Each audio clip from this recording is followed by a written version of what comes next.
noite a todos. Que a graça e a paz do Senhor Jesus possam ser abundantes em nossos corações, de modo que quem esteja do nosso lado possa sentir. Amém? Abra sua Bíblia em 1 Timóteo, capítulo de número 1.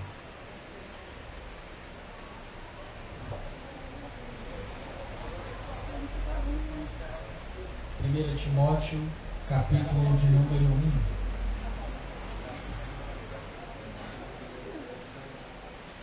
Nós iremos ler 3 versículos apenas, 18, 19 e 20, final do capítulo 1. Hoje estaremos concluindo o capítulo 1 de 1 Timóteo. Amém? Glória a Deus. Leiamos. Você que achou, acompanhe comigo. 1 Timóteo, capítulo 1, versículos 18, 19 e 20. Este é o dever de que te encarrego, ó filho Timóteo, segundo as profecias de que antecipadamente foste objeto.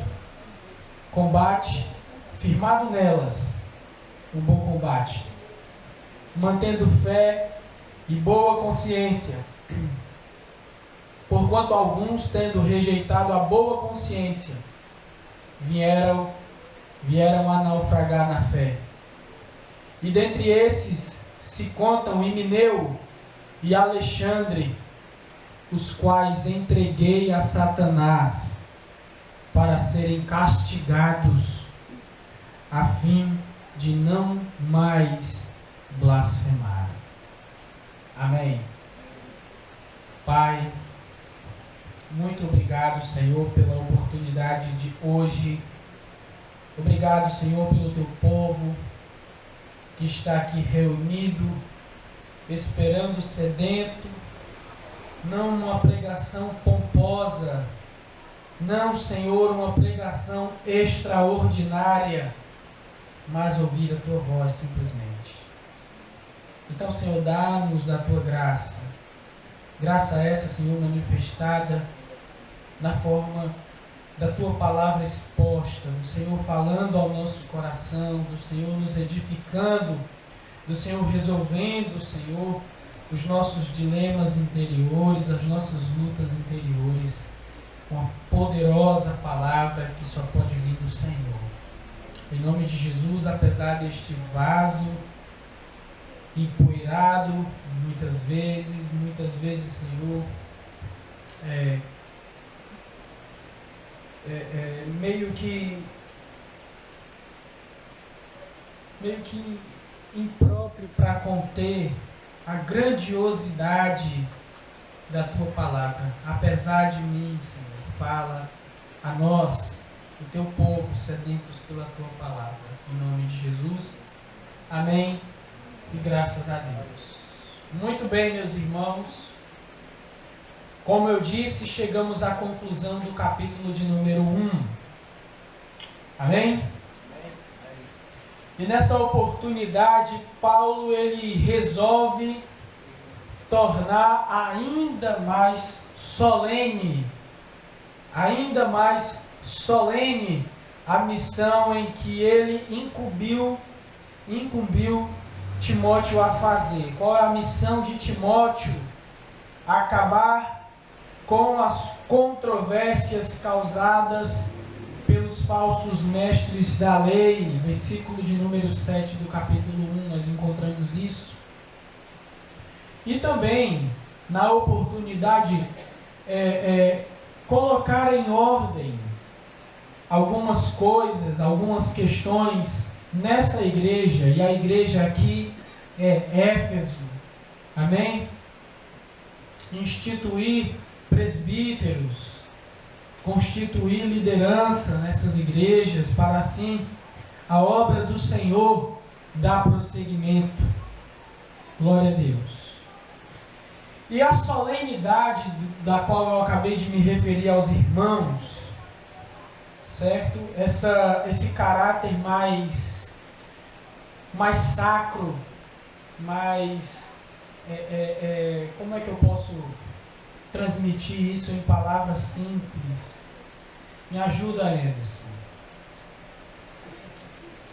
O Anderson não está nem enxergando direito, né, Anderson? Mais religioso, sabe?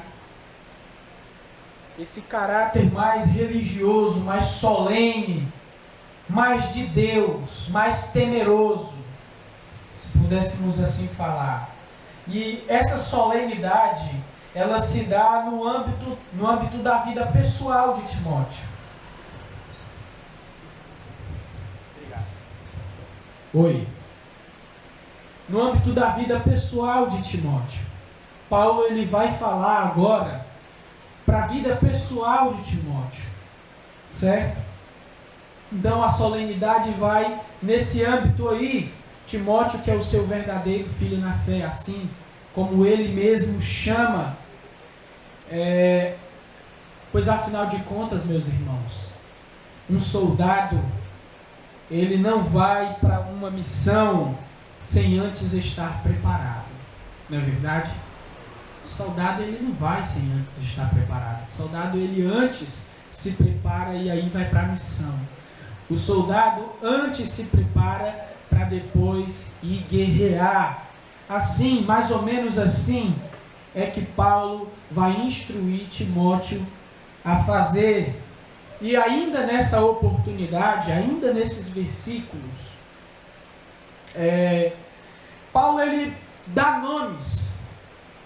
Agora ele dá nomes. Antes ele vinha tratando de aqueles que causam controvérsias no meio da igreja, que se utilizam da lei de modo ilegítimo para promoverem essas controvérsias, como eu acabei de falar, e não a obra de Deus. Agora ele dá nome a esses falsos mestres da lei. Significa que o negócio agora é mais sério, né? Não que seja mais sério, ele vai ser mais específico.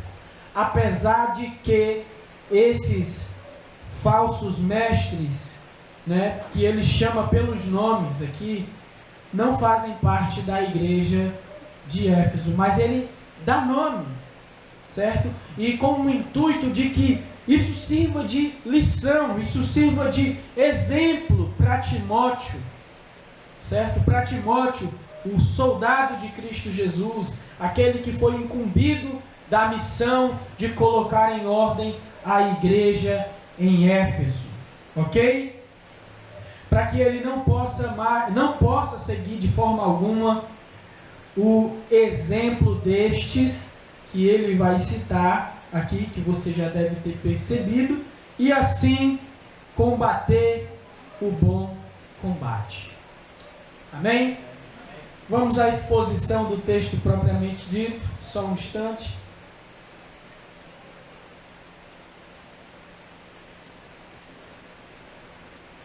E vamos meditando a cada vez que nós avançarmos aqui na passagem proposta. Eu queria chamar a sua atenção para o versículo de número 18, por favor. Este é o dever de que te encarrego, ó filho Timóteo, segundo as profecias de que antecipadamente foste objeto, combate firmado nelas, o bom combate. Só 18. Paulo aqui, parafraseando ele vai falar da missão / chamado de Timóteo. E não somente isso, Paulo vai falar também da chancela, do carimbo de autorização desse chamado / missão de Timóteo. Ok? E para começar isso, para justificar isso, eu queria chamar a sua atenção para essa primeira parte do versículo 18, que fala das profecias que antecipadamente foste objeto. Das profecias que antecipadamente foste objeto. Isso significa a chancela.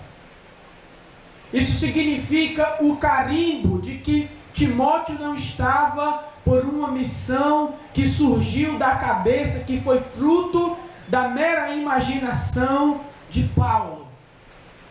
Não. Houve uma profecia. Algo foi dito da parte de Deus. Algo carimbou. Algo chancelou o comissionamento, o chamado, a missão de Timóteo.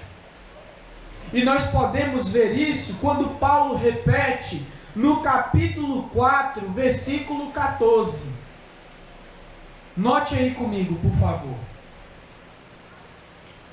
Achou? Amém?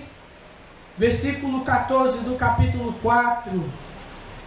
Não te faças negligente para com o dom que há em ti, o qual te foi concedido mediante profecia, com a imposição das mãos do presbitério.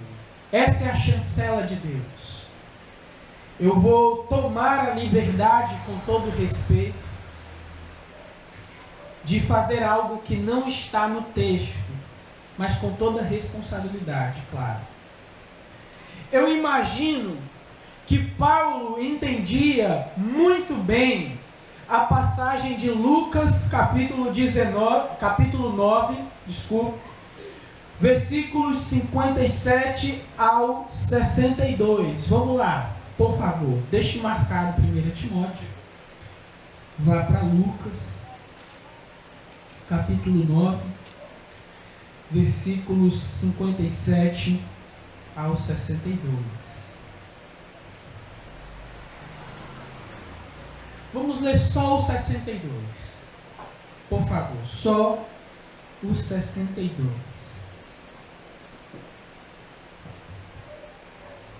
Amém?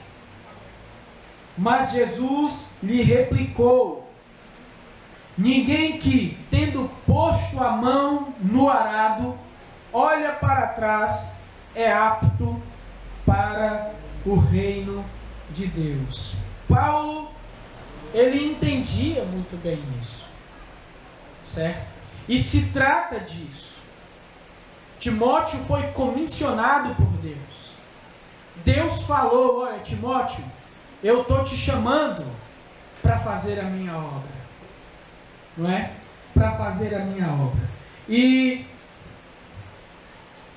essas profecias, como eu acabei de dizer, volte por favor para 1 Timóteo, são possíveis referências a esse chamado, a esse comissionamento para Timóteo trabalhar no reino de Deus, para ele pôr a mão no arado e assim prosseguir como soldado de Cristo Jesus na causa do próprio Cristo Jesus. Não é? E como nós veremos, que Timóteo fosse diferente daqueles que desistem. Que Timóteo não desprezasse isso. Que Timóteo sempre tivesse em mente que ele agora era um combatente de Cristo Jesus. E que ele tinha que estar firmado. E que ele tinha que sempre ter isso em mente.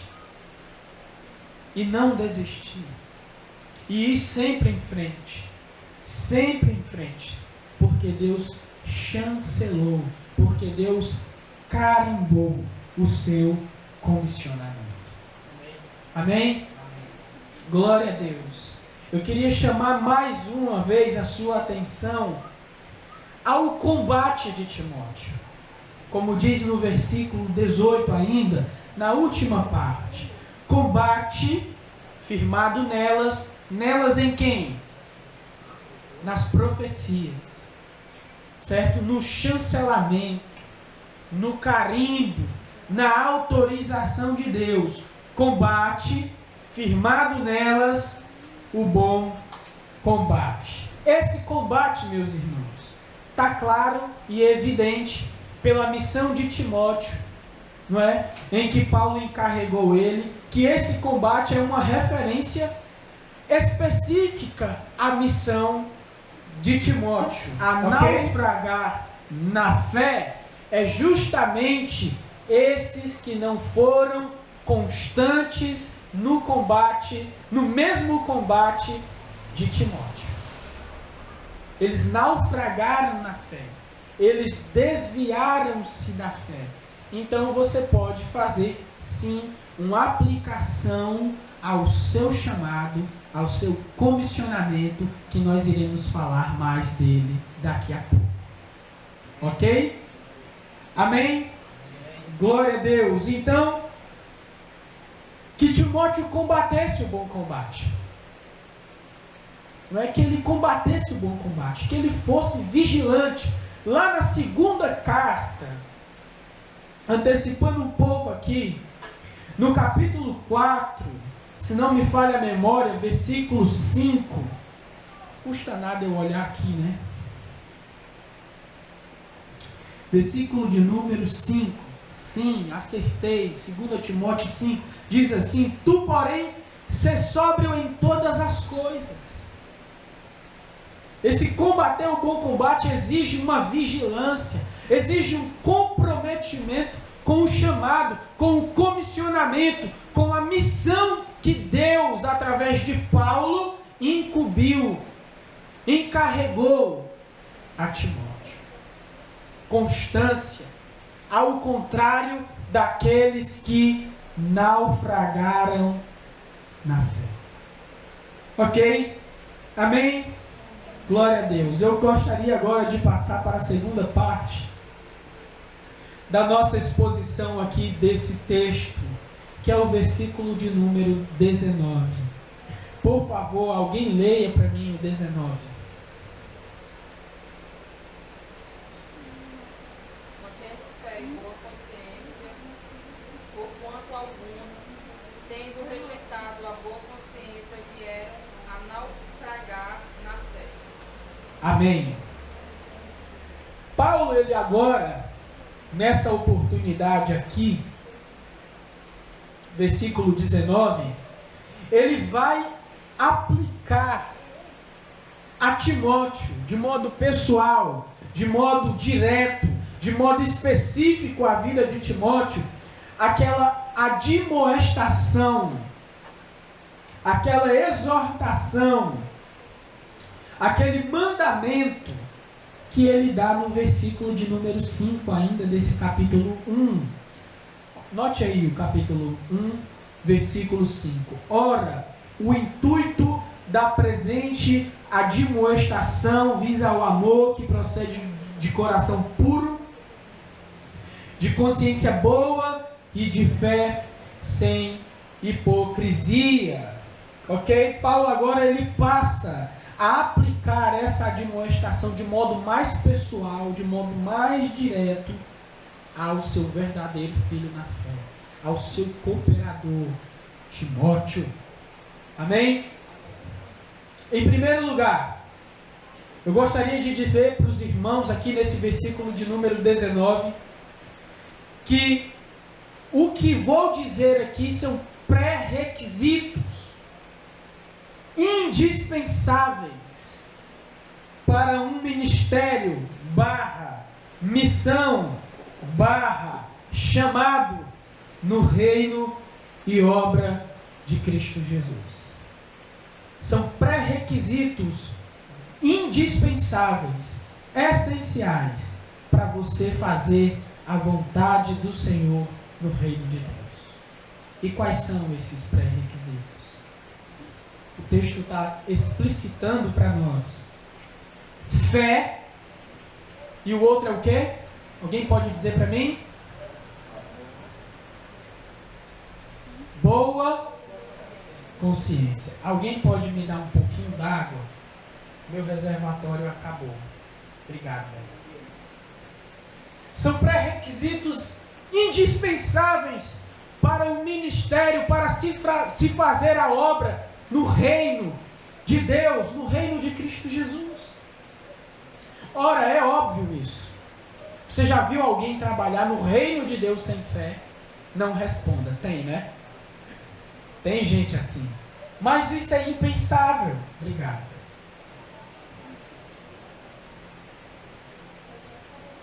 Isso é impensável. E eu vou lhe fazer outra pergunta. Você já viu alguém trabalhar no reino de Deus com má consciência? Por favor, não responda. Tem também, né? Mas é um absurdo. É um absurdo. É assim que se julga o comissionamento, a missão, o ministério, o chamado, o serviço no reino de Deus de alguém com fé e boa consciência. Fé em Cristo Jesus. Fé que Ele fez você nascer de novo.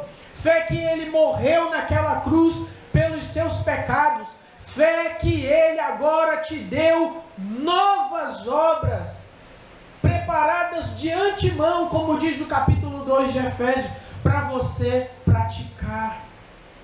E com isso, uma boa consciência. Uma consciência bem intencionada. Uma consciência limpa. Para com Deus, para com o reino de Deus e os irmãos que estão inseridos dentro do reino de Deus. Então, é pré-requisito indispensável fé e boa consciência. Por quê? Aí vem o segundo ponto de reflexão nesse versículo 19. Porque diz assim: porquanto alguns, tendo rejeitado a boa consciência, vieram a naufragar na fé. A mesma questão do versículo de número 5 e 6, desse mesmo capítulo 1. Não é?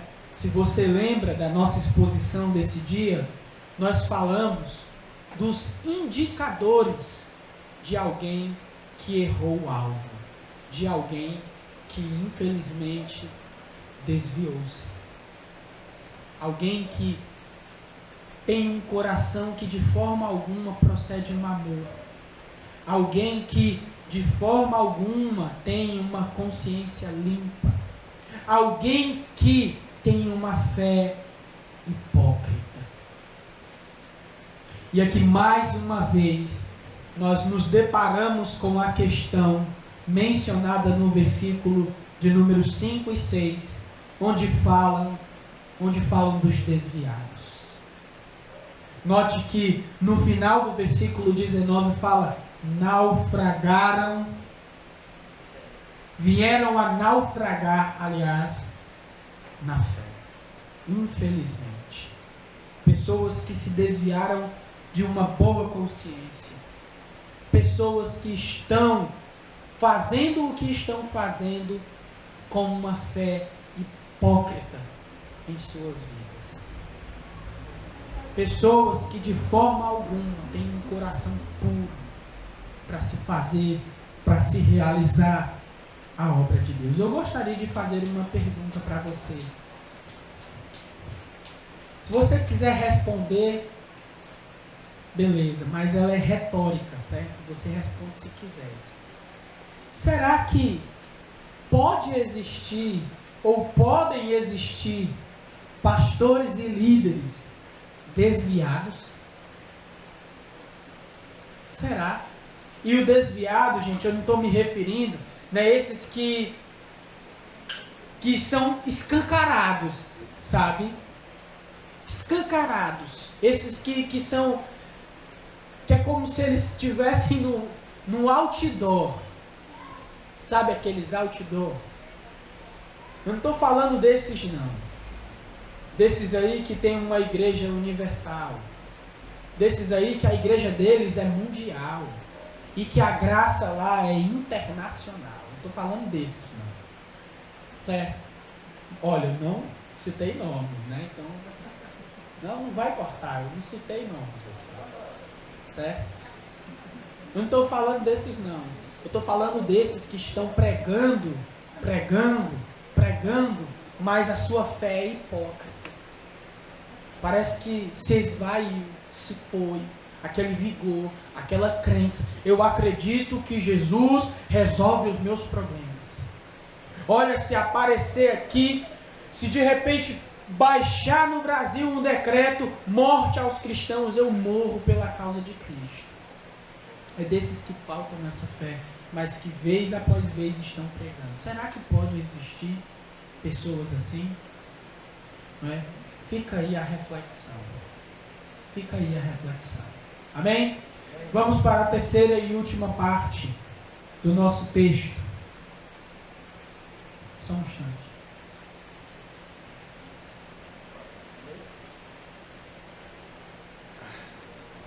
Versículo 20. E entre esses foram... Obrigado. Pode ler. E entre esses foram Himeneu e Alexandre, os quais entreguei a Satanás para que aprendam a não blasfemar. Eita, é forte, né, irmão? Ele cita o nome dos caras, Himeneu e Alexandre, e ainda diz um negócio aí para eles: eu entreguei esses cabras aí para Satanás. É coisa feia, né? Entreguei para Satanás. Será que era peça boa? Hein, esses irmãos? Será que eram irmãos? Vamos lá. Paulo agora, ele, como eu estou falando aqui para vocês, ele está dando nomes. E não somente isso, ele fala da atitude dele, a atitude que ele tomou para com esses irmãos que ele agora cita o nome. Eu quero começar falando um pouco dessas duas peças. O Himeneu e o Alexandre. Como eu disse logo no início da exposição, pela forma que Paulo fala aqui, parece, e ele confirma na segunda carta a Timóteo, que eram companheiros de viagem de Paulo.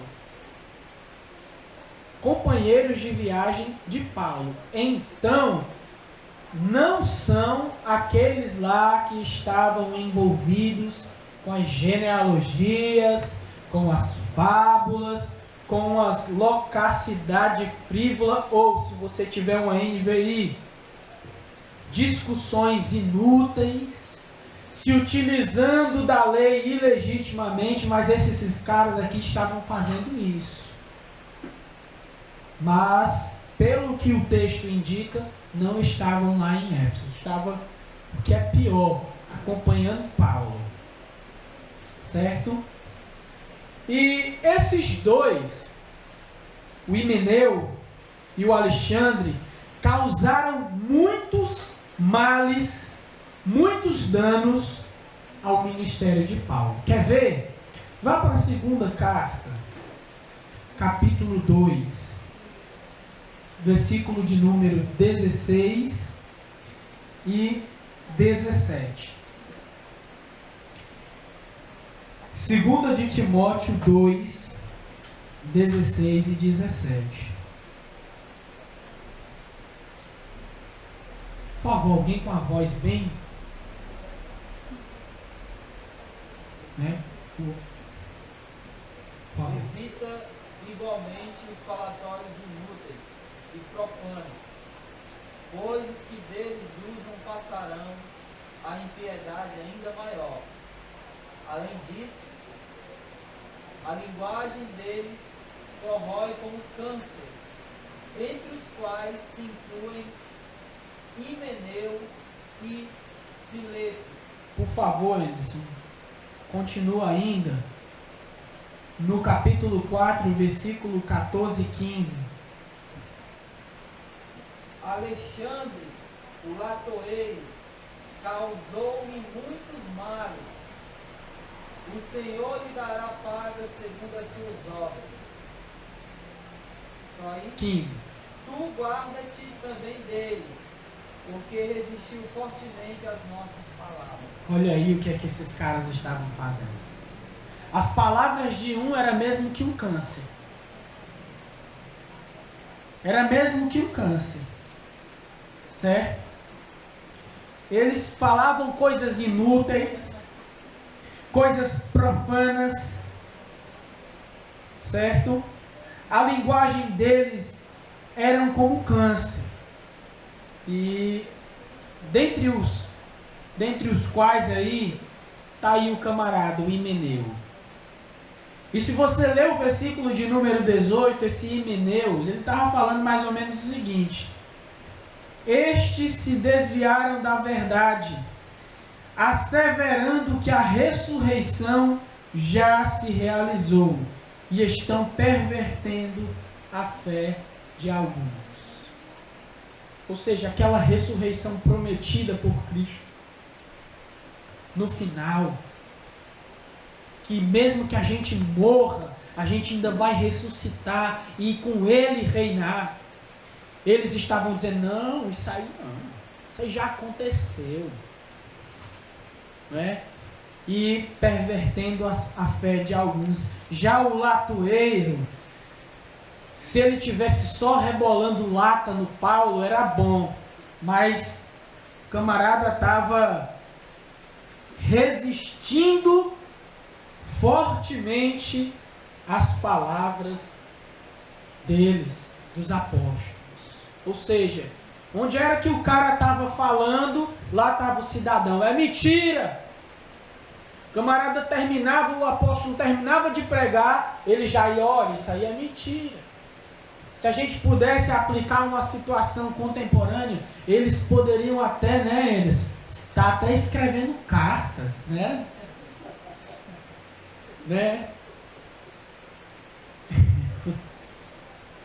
Aqueles que têm ouvido, né? Quem lê entenda, diz o Espírito, né? Por favor. Eu ia te dizer, por favor, Paulo. Por favor, Anderson. Segundo o Hernandes Dias Lopes, esse Alexandre o Latoeiro foi quem denunciou Paulo e entregou ele para ser morto, já no final do ministério dele. Escreveu uma carta, né? Então tá aí as peças. Esses caras aí. E Paulo nomeou eles. Ok? Agora, em segundo lugar, o que significa esse entreguei a Satanás? Por favor. Importante, só explica a questão do latoeiro. Por que latoeiro? Por que latoeiro? Explique, Anderson.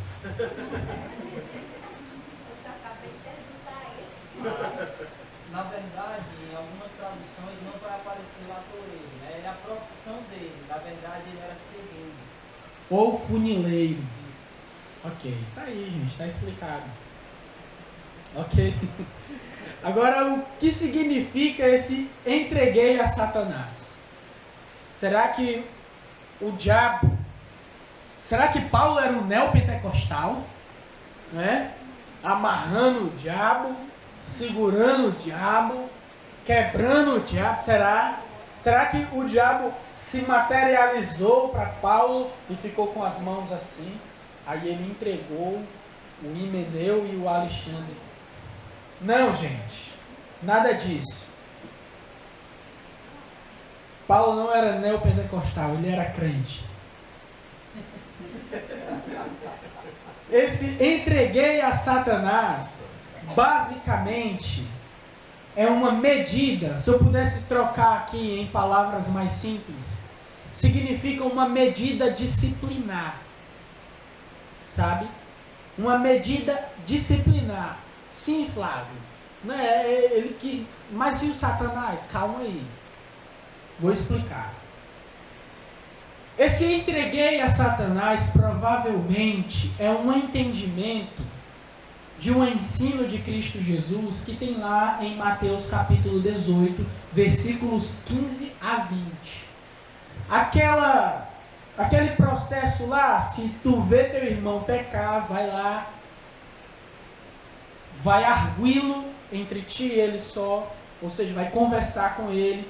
Se ele te ouvir, ganhaste teu irmão. Se ele não ouvir, volta, toma 2 ou 3 testemunhas, vai lá, fala com ele. Ele não ouviu, volta, fala à igreja. Aí a igreja vai e fala com ele. Ele não ouviu, pronto, excomunga ele. Trata ele como um gentil ou publicano. Ok? É assim que se faz, se toma uma medida disciplinar para com os insubmissos, aqueles que resistem fortemente o mandamento de Deus, que preferem permanecer no pecado. E você tem um exemplo disso em 1 Coríntios capítulo 5, versículo 5. Vá lá, por favor. Ixi, gente, eu vou cumprir o horário, né? Avalie se a minha garganta estivesse boa. 1 Coríntios 5, 5. Você vai ver a mesma expressão de Paulo. Diz assim: entregue a Satanás para a destruição da carne, a fim de que o espírito seja salvo no dia do Senhor. Essa informação aqui, esse entregar a Satanás, não era que Paulo andava entregando os outros a Satanás. Calma, eu vou já explicar. Isso aqui era aquele cara que estava se deitando com a mulher de seu pai. Certo? Com a sua madrasta. Ele estava, infelizmente, tendo relações sexuais ilícitas com ela. Isso, Paulo diz que é abominável até entre os gentios, até entre quem não é povo de Deus. Aí Paulo entregou ele a Satanás. Ok? Essa entrega a Satanás, você, se for, não precisa ir para Efésios capítulo 2, do versículo 1 ao 3, você vai encontrar Satanás como o príncipe da potestade do ar, daquele que é o príncipe deste mundo, daquele que governa o curso deste mundo, daquele que, no curso deste mundo, junto com a nossa natureza humana pecaminosa, nos induz ao erro, mais ainda, fazendo com que nós façamos a vontade da carne e dos pensamentos. Então é mais ou menos assim que Paulo entregou esse Himeneu e esse Alexandre a Satanás. Ele excomungou. Ele disse: quer permanecer no erro?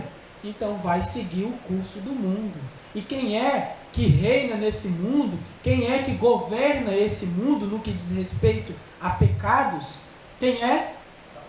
Satanás. É dessa forma que ele entregou o Himeneu e o Alexandre e esse camarada aqui a Satanás. Ok? Ele excomungou.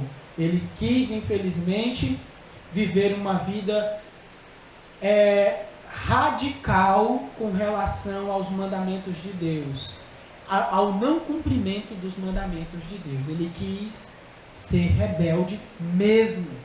Ok? Sim.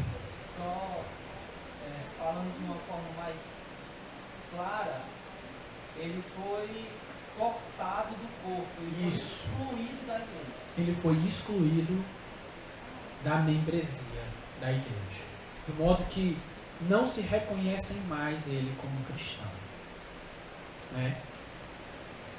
Infelizmente. Agora, com que intuito Paulo entregou o Himeneu, o Alexandre, a Satanás? Com que intuito? Será que era para excomungar simplesmente ele? Você não faz parte do reino de Deus mais. Você não faz mais parte da igreja. Será que foi com esse intuito? Não, meus irmãos. A disciplina nunca é com o intuito de reprovar o irmão.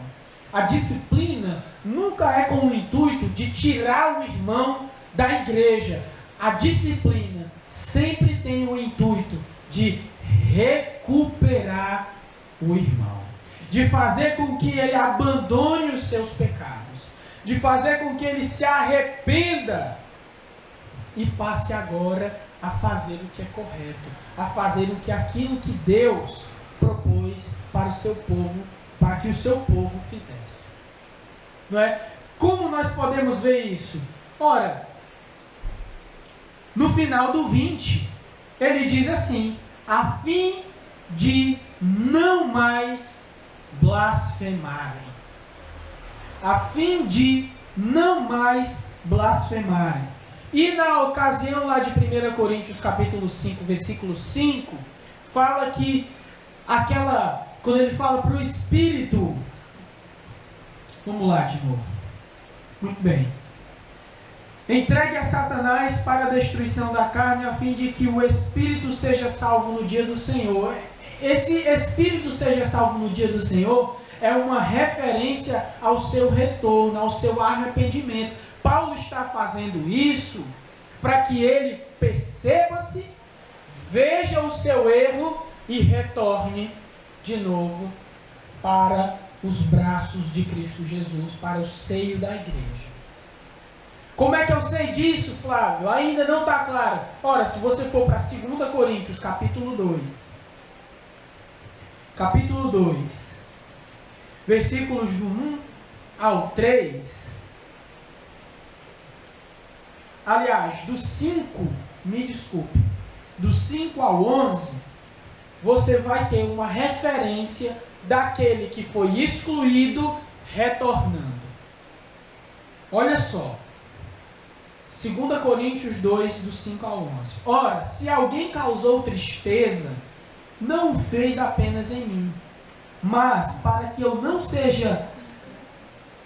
Isso, versículo 5 do capítulo 2 de 2 Coríntios. Vou retomar a leitura. Ora, se alguém causou tristeza, não o fez apenas em mim, mas para que eu não seja demasiadamente áspero, olha só, digo que em parte a todos vós basta-lhe a punição pela maioria. De modo que deveis, pelo contrário, perdoar-lhe e confortá-lo, para que não seja o mesmo consumido por excessiva tristeza. Vocês estão acompanhando? Amém? Excessiva tristeza. Pelo que vos rogo que confirmeis para com ele o vosso amor. E foi por isso também que vos escrevi, para ter prova de que em tudo sois obedientes. A quem perdoais alguma coisa, também eu perdoo, porque de fato o que tenho perdoado, se alguma coisa tenho perdoado, por causa de vós o fiz na presença de Cristo, para que Satanás não alcance vantagem sobre nós, pois não lhe ignoramos os desígnios. Está vendo aquele que foi excomungado? Parece que ele estava muito triste. Parece que ele estava consumido de excessiva tristeza. E aí os irmãos perdoaram e ele foi readmitido no corpo de Cristo. Então, é por isso que se toma a medida disciplinar, visando a recuperação daquele que estava constantemente no pecado. Amém? Portanto, essa era a missão de Timóteo. Combater o bom combate, sendo sempre fiel ao chamado do Senhor em sua vida e ainda cuidando para não incorrer no erro de Himeneu e Alexandre, que naufragaram na fé. Eu quero ver alguns pontos de aplicação aqui para a nossa vida, bem rápido, sobre a pregação de hoje. O primeiro, gente, é importante identificar o chamado de Deus em nossa vida, o ministério de Deus em nossa vida. E como fazer isso? Como fazer isso? Primeiro, nós precisamos entender que chamado de Deus é uma junção de vocação, talvez profissional, talvez, e a conversão. Eu estava conversando com o Ederson hoje, e ele me falou algo interessantíssimo. Quando a gente olha ministério, quando a gente olha essa questão de chamado, a gente vê logo aqui, ó, o púlpito, né? A gente vê logo aqui, paz, meu irmão, Deus abençoe, o Wellington.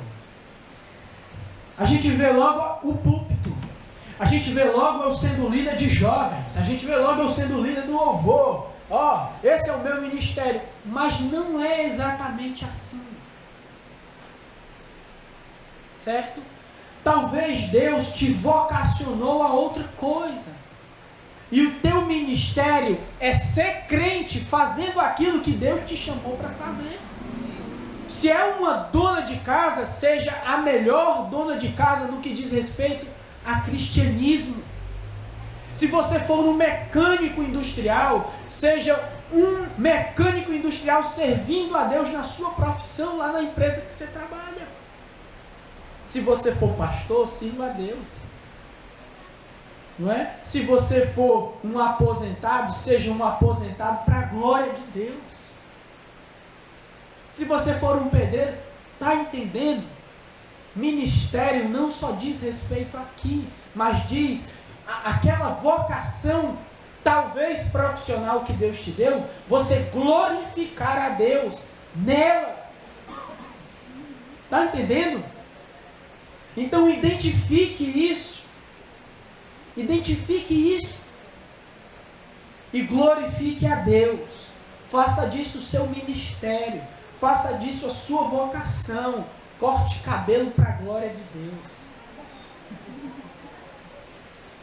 Conserte máquinas para que produza, trabalha na TBM, né, o irmão? Para que produza mais jeans e os que estão necessitados de roupa recebam roupa.